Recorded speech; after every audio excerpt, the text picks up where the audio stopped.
Here now to react.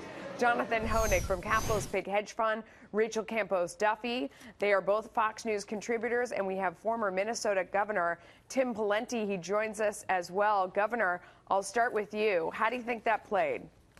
Well, I think perhaps sensing a marquee victory is imminent. The president seemed energized and very optimistic, and I think outlined his case for tax reform very well today. So I think it was a well-done speech by the president. Yeah, Rachel, how do you think it went?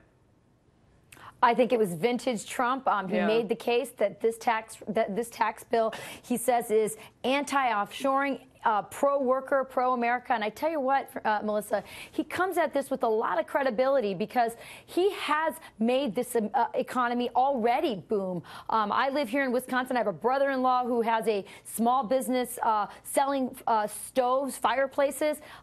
They're turning people away. There is real confidence in the economy in the places that were once forgotten. So I think when he tells this crowd, listen, this tax bill will make our economy go even better, the stock market even higher, more jobs, bringing money from offshore, I think people believe him.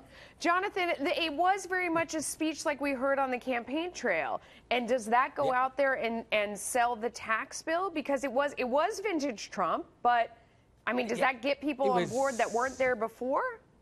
Rambling, freewheeling, just spur of the moment, vintage Trump, exactly as you said, Melissa.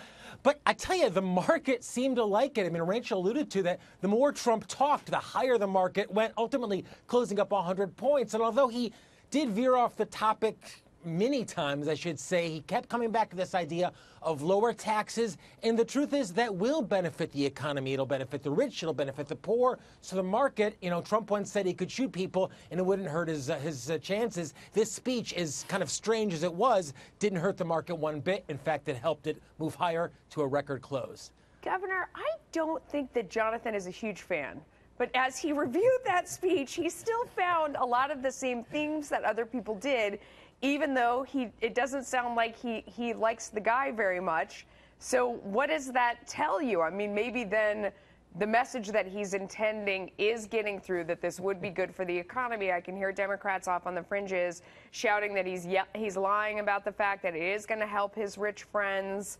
You know, what's the general take, do you think, outside of that room?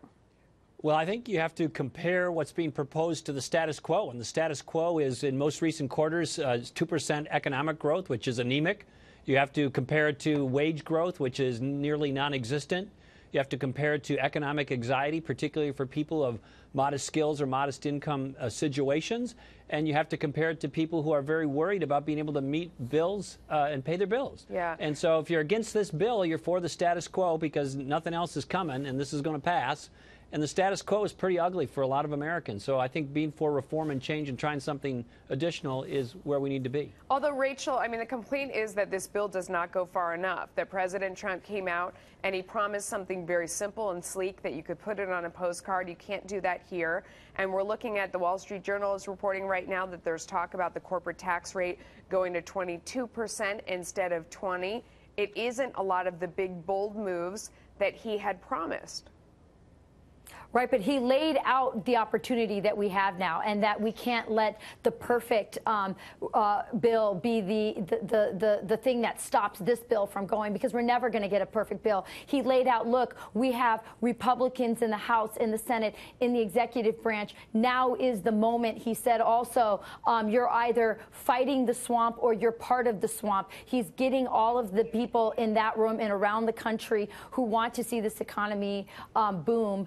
And do better and have their families do better. He's telling them, get on the horn right now and call those senators. If it's your senator who might be the one that's holding up this bill, this is an opportunity of a lifetime.